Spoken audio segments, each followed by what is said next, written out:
Welcome to Better Human Podcast. I'm your host, Colin.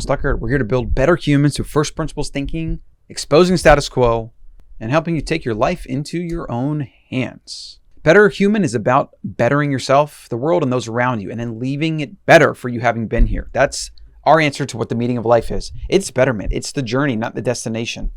Get all the updates as well as the Better Human newsletter over at thebetterhuman.co and subscribe on your favorite podcast app and or YouTube. And then check out betterhuman.world, my new company. It's going to be awesome. You'll hear about it more as long as you get on that newsletter. Today's big idea is inflation is theft, which is why you should own Bitcoin. But let's talk about inflation being theft. I have this bill in front of me that you're not going to see unless you're on YouTube.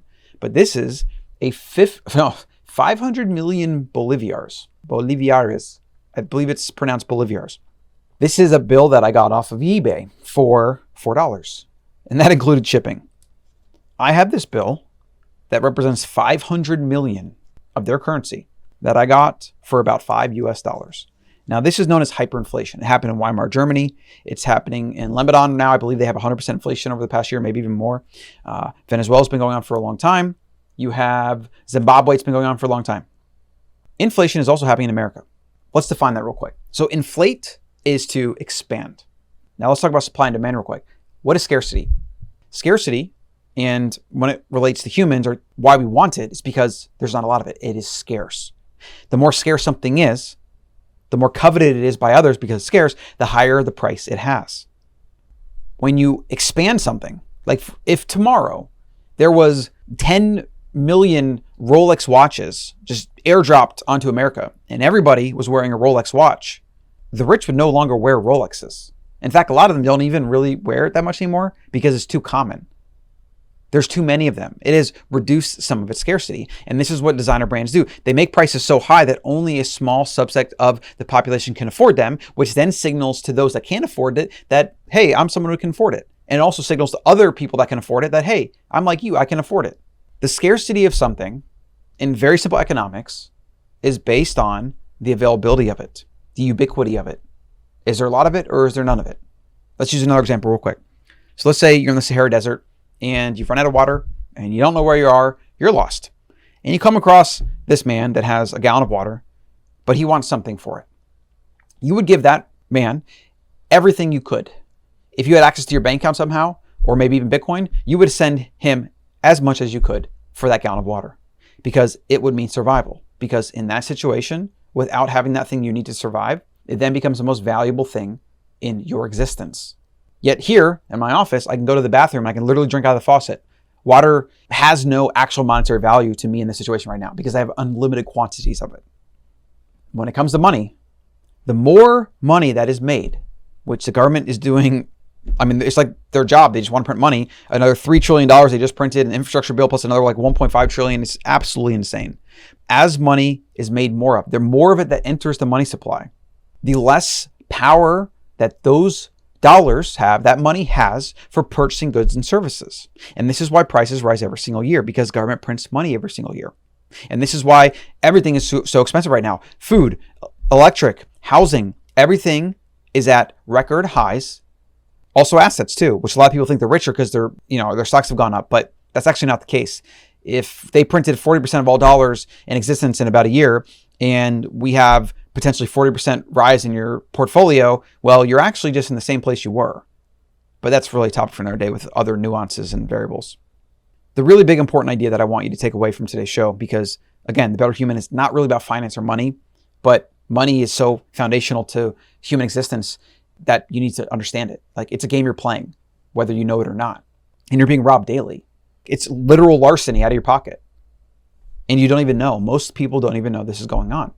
Let's just take your paycheck, for example, real quick. You make, let's say, $50,000 a year. And every year you make like a few thousand more. You get a raise and you're like, oh, that's great. Well, what happens when the money supply is expanded by 40%?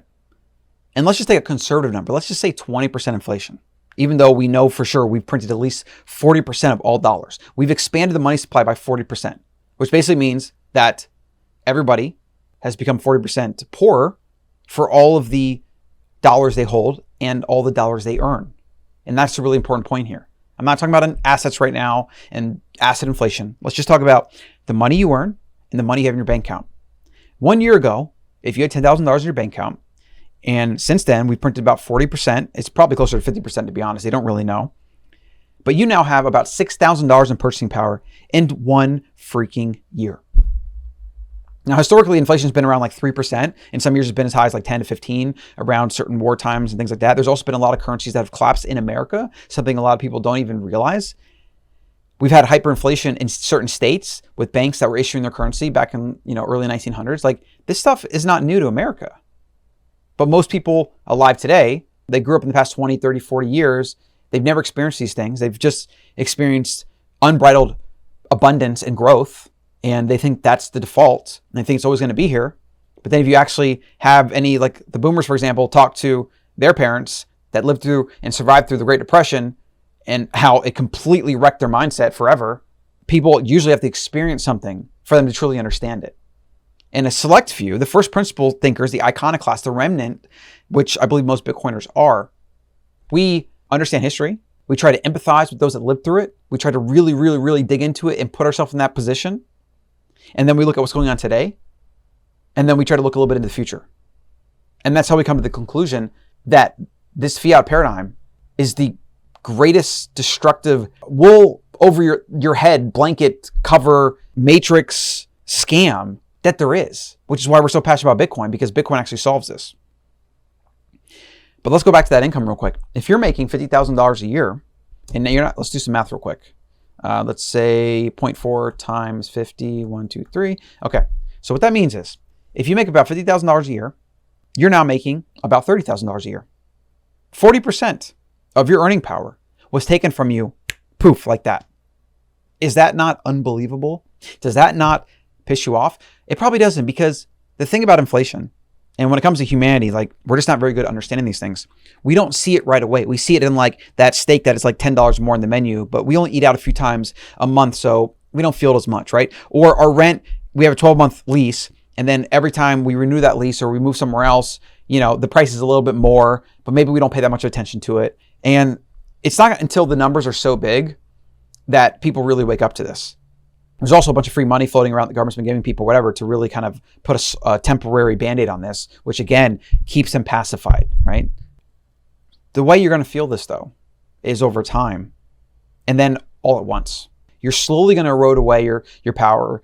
You're slowly going to erode away your purchasing power and your wealth. Hopefully you're buying assets so you can at least like maybe get ahead a little bit.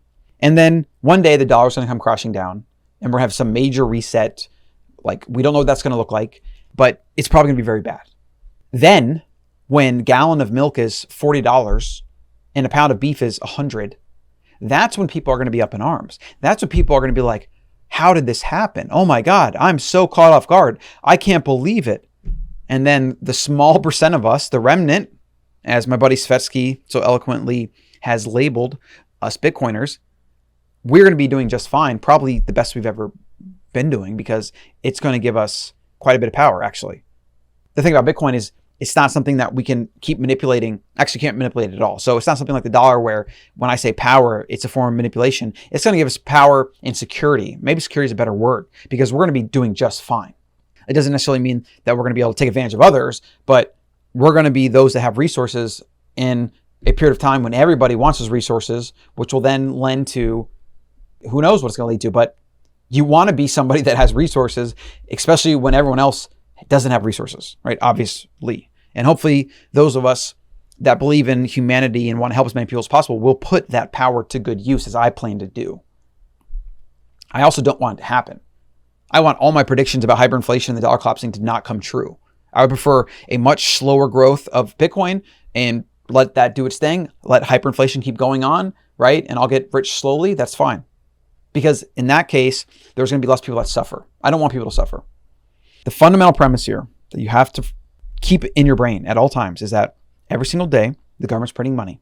Every day they print a single dollar that has stolen your purchasing power and stolen whatever dollars you hold in your bank account, because it is now worth less. This is just 1 + 1 = 2.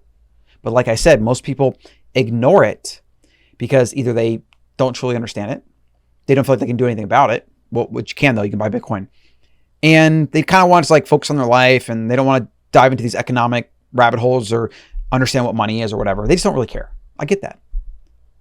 The problem is, in 5 years, in 10, whatever the reckoning is that's coming, that's when people are really going to care, because it might determine whether you can eat or not. It might determine whether you have a home or not, or whether you can even get electricity from the power grid or not if supply chains break down and the money collapses. It's going to be a big freaking deal. The best thing that you can do, besides having a little bit of extra like water, gas, and food and things like that, which you should always have anyways, is buying Bitcoin. You buy Bitcoin because when this happens, Bitcoin will probably quickly become the global reserve currency, and it will skyrocket in value because everybody on the planet is going to want it and they're going to use it. And that's why I'm hoping the collapse is maybe not as bad, because then Bitcoin and the Lightning Network will actually be set up to take over and make it better forever. So Bitcoiners are really hoping for that day. I just hope that it's with as little suffering as possible. Colin.coach/swan to buy your Bitcoin. That's what I use to dollar cost average in on an auto buy schedule. And then I buy every so often. When I want to buy a little bit, I'll hop in there and buy like a one-time buy or whatever. Make sure you get on the Better Human newsletter. It's now a 3 times a week newsletter that I'm going to get eventually to maybe twice a week and maybe even daily to compete with the big daily newsletters. I really like the new format. It's really fun to do. I think it's super value packed and you're going to appreciate it. You can get that over at thebetterhuman.co or colin.coach. I appreciate you listening and watching this, and I'll see you in the next one.